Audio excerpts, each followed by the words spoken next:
The Desert of Arabia.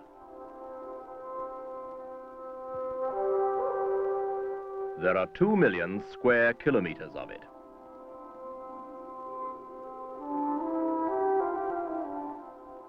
As hot as the sting of the scorpion,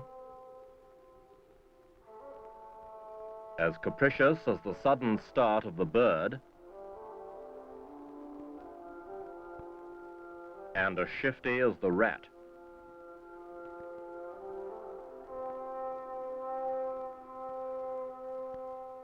A bush with branches like wire may find enough moisture to grow and even flower. But this pitiless desert will kill a man who doesn't take water with him.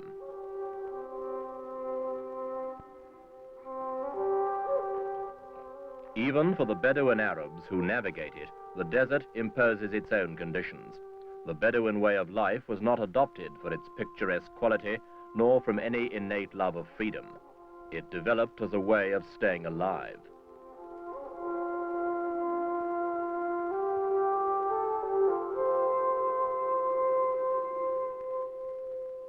It teaches men to accept fate and to go their own way.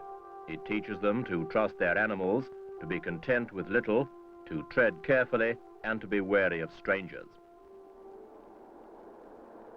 And yet this vast, stifling country attracts 500,000 strangers every year.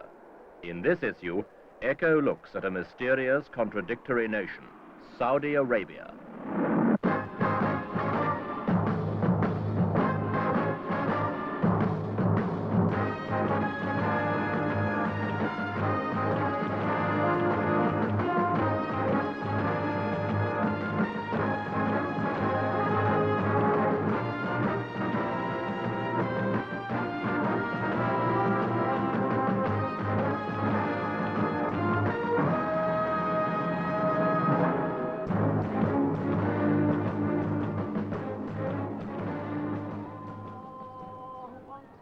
Jeddah, the principal port and main gateway into Saudi Arabia, epitomizes the country, a mixture of ancient Arab culture and Hilton Hotel architecture. In the mosques of Jeddah, as everywhere else in this land of 5 million fervent Muslims, prayer is a vital part of everyday life, and the Quran a constant source of inspiration.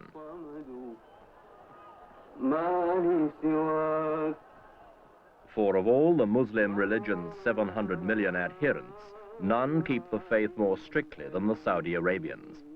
Until comparatively recently the incorruptible bastion of Puritan rigor, this country went unchanged and unchangeable for 13 centuries, since the time of the Prophet Muhammad himself.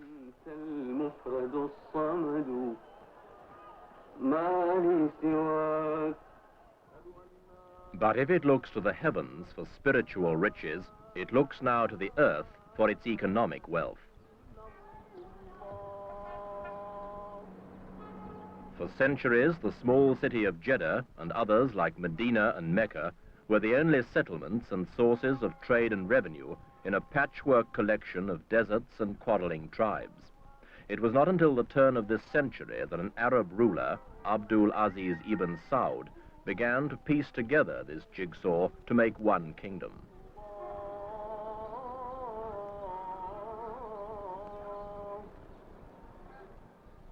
Jeddah, now a bustling seaport on the Red Sea, first grew rich as a marketplace for Arab spices, perfumes, and ivory. Today, it's still a trading post, but its wealth stems from travelers, not spices, and not from ivory, but oil. Together, they have brought Saudi Arabia the riches of the world. Every street jams in the world. They use Cadillacs for taxis and have built modern streets, shops, and apartment blocks to match. As the thirst for oil grows bigger, this place gets richer and richer and richer.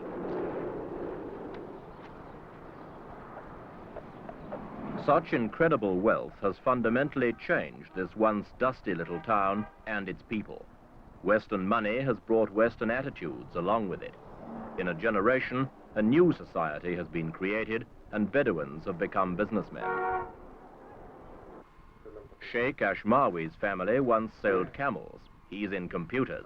Our company has started in 1948, and we have many connections with world-famous companies, and with vast communications. We deal with England, America, and lately Germany, but only in furniture.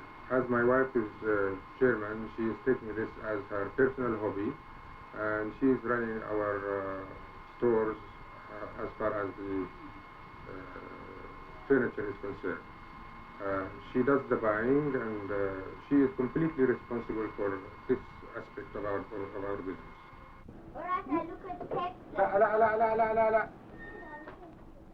His father lived in a Bedouin tent. Sheikh Ashmawi lives in a gorgeously equipped luxury apartment on the coast outside Jeddah. Saudi Arabia's fortune has changed his life and his outlook. His daughter speaks English. His wife succeeds in what was a strictly masculine society. And his son will inherit a complex international business.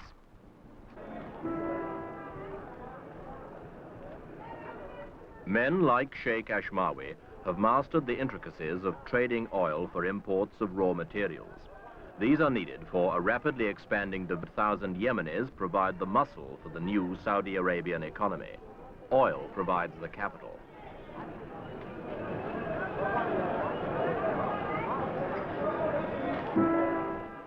Every day, Jeddah sees the flow of products from the factories of the Western world. Cement to build, cars to drive, clothes to wear, seed to sow, and food to eat. Across the trade routes of the world come cargoes attracted by the money that crude oil leaves behind. And from across the world, other cargoes of people attracted to the central shrine of the Muslim religion.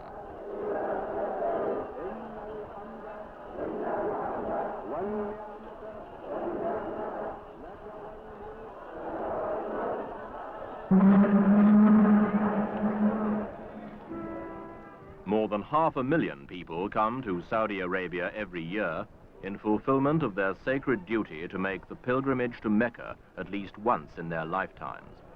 To the place where 700 million Muslims direct their thoughts, these 500,000 now direct their feet.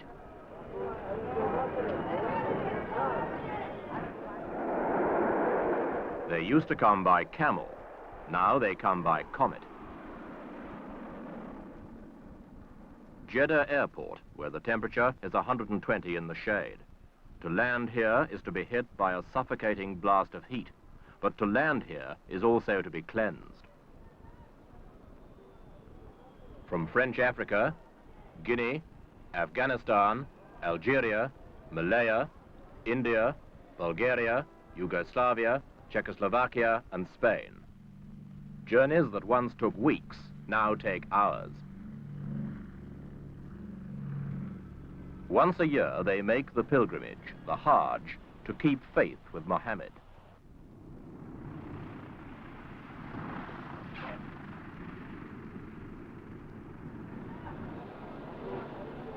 Saudi Arabia's responsibility as the protector of the Muslim faith is a serious one.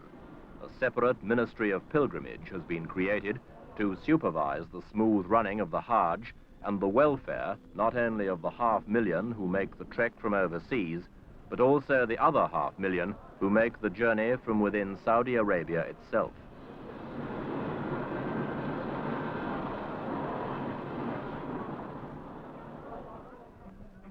Two new pilgrim cities have been built near Jeddah to accommodate them. Fleets of buses are provided to take them the 50 miles to Mecca, and new roads, built by British and Italian engineers, have been laid down to smooth the journey.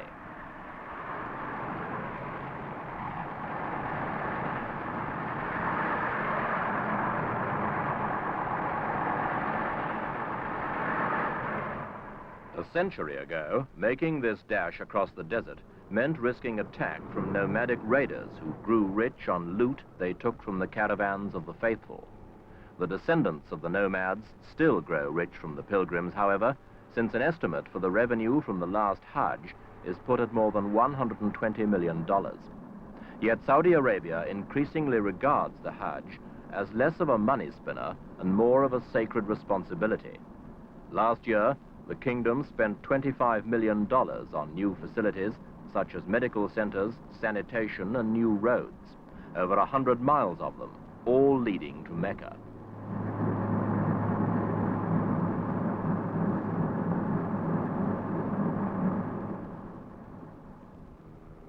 Fittingly, it is on the road to Mecca that the two major influences on the kingdom of Saudi Arabia cut across one another. In one direction, religion, in another direction, oil. Saudi Arabia was the first of the Arab countries to reap the benefit of the world's most important fuel. Millions and millions of tons have already been pumped out, but it's been estimated that half the world's known reserves of crude oil still lie beneath this barren, featureless desert. And this nation's income of $4,000 million a year is likely to compound by 10% a year for the next decade at least.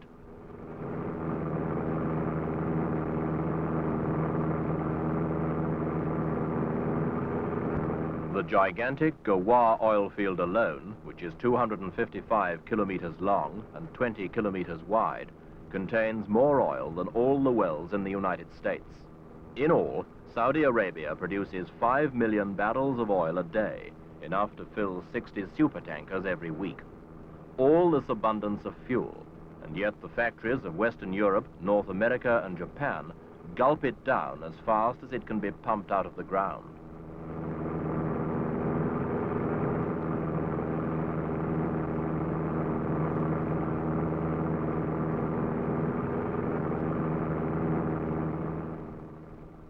Saudi Arabia, just a dot on the map, has the best part of the industrial world tied to it because of the need for more and more oil. Tankers as big as blocks of flats queue up to carry it away, and the industrial nations queue up to pay for it. By 1980, Saudi Arabia will be producing half of all the oil they will need. It is the giant of the oil world, growing bigger and more important as other oil sources slowly run dry. And that means more money, more power, and more influence on the affairs of our time.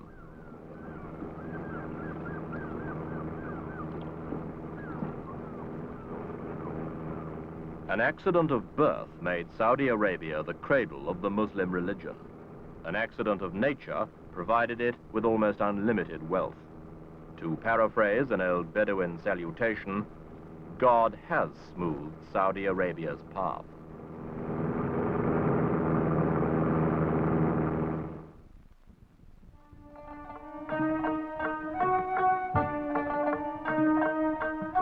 Without a volume of statistics to prove it, it's sometimes difficult to believe that Saudi Arabia is one of the most richly endowed countries on earth. Bedouin tribesmen embarking on the long trek to Mecca pursue an existence which differs little from the pattern their forefathers followed 2,000 years ago.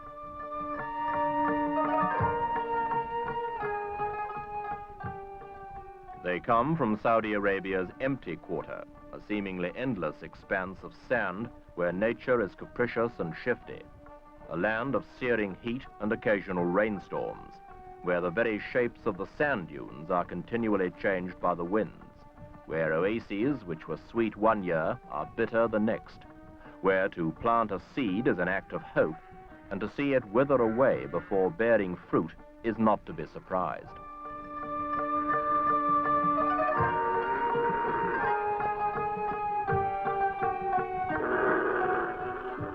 The desert is dangerous and thereby creates a camaraderie which transcends any division of tribe or nation. The desert can kill a man, but another man might save his life. Therefore, the hospitality of these nomads is profuse and unlimited. These people have never been touched by successive conquests of the Arabian Peninsula, and they are largely untouched by the new wealth which nature has revealed beneath their feet. What they do have is a faith, and once a year, they too join the mass migration to Mecca, the Hajj. By night as well as day, teeming thousands pour into the town of Jeddah. If it looks like Las Vegas, the similarity stops there. No wine, women, or song are allowed to sully the solemnity of the Hajj, and through the Arabian night, long convoys push on into the desert. For some, the road to Mecca is a smooth cruise in a car. For others, a camel ride or a long walk.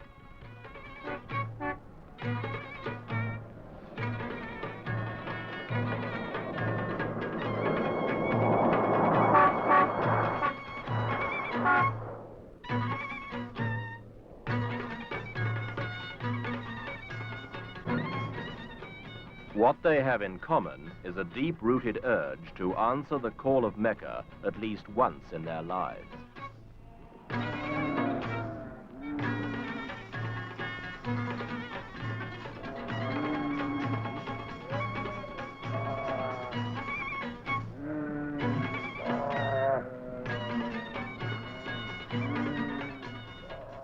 Each year, the numbers of Hajj pilgrims seem to multiply, partly due to the fact that the Muslim world itself is increasing by about 10 million people a year, partly due to swift, cheap air transport, and in some part at least, due to a resurgence of simple belief in a complicated world.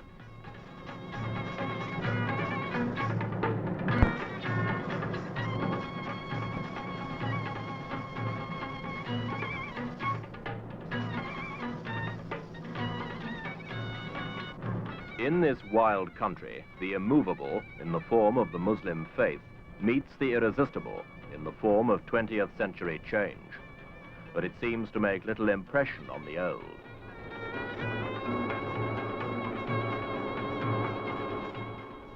At the time of the Hajj, the population inside Saudi Arabia is swollen by a fifth. From the alleys of Algiers to the streets of Singapore, Muslims from contrasting societies flock to Mecca. And like the flood of money it reaps from its oil, Saudi Arabia absorbs them all, without allowing any of them to alter its ageless structure.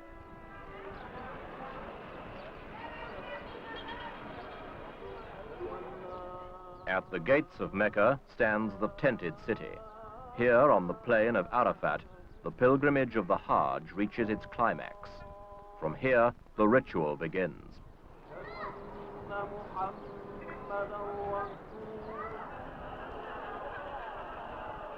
The purpose of the Hajj is to allow the pilgrim to purge his soul, an objective given substance by this ritual's stoning of the devil. A Muslim is intended to put aside worldly business and contemplate the mystery of his existence. Yet there is little room for contemplation.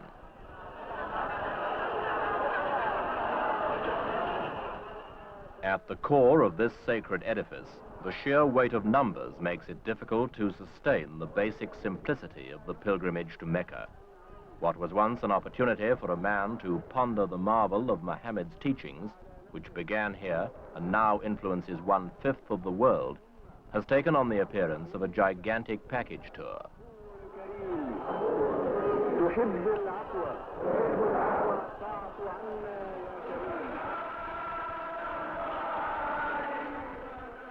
There is barely time to pause or to reflect. Those who travel thousands of miles to gaze at the shrine, the black-draped Kaaba, the house of Allah, do so in the company of 300,000 others.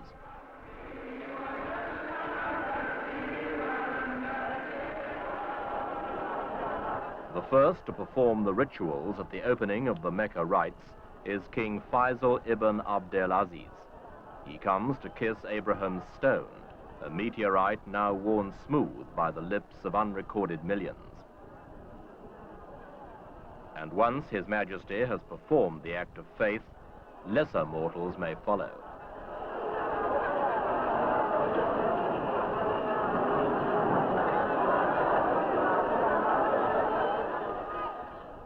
From this moment, 1 million more pilgrims, some here, some still wending their way, will obey the ancient precepts of the Hajj, all minutely described and all to be rigidly observed.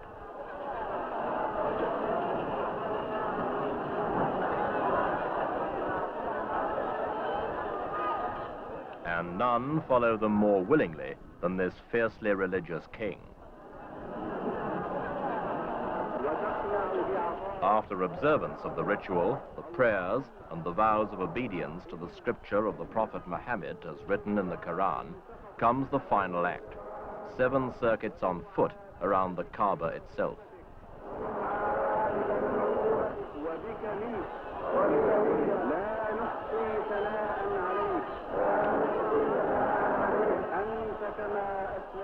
The Kaaba is said to have been built by Abraham on the site of the Garden of Eden, and is the focal point of all Muslim belief.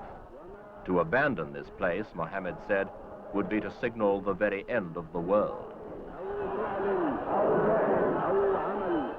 It is far from being abandoned. Each year, more pilgrims come here. Each day, 1/5 of the world's population turn their thoughts here. And Saudi Arabia is guardian of it all.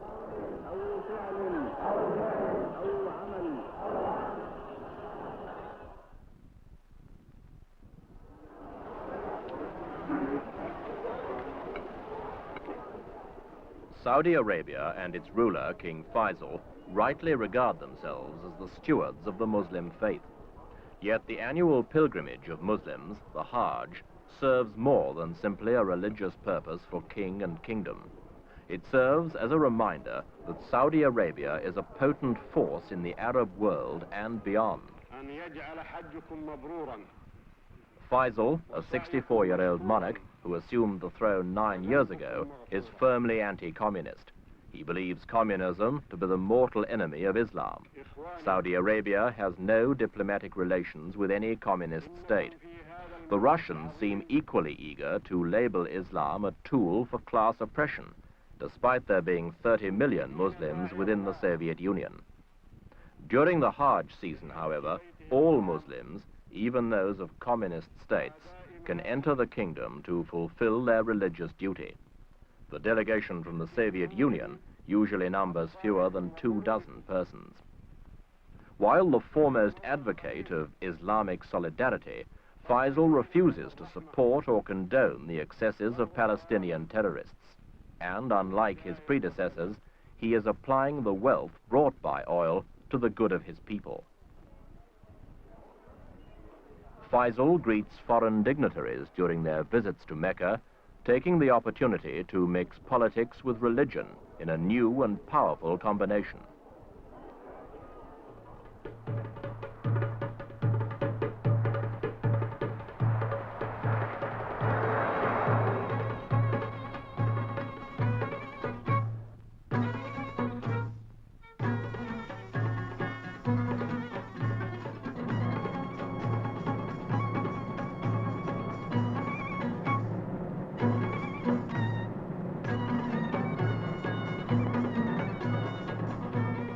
Religion provides Saudi Arabia with its heart, but oil provides it with the muscle.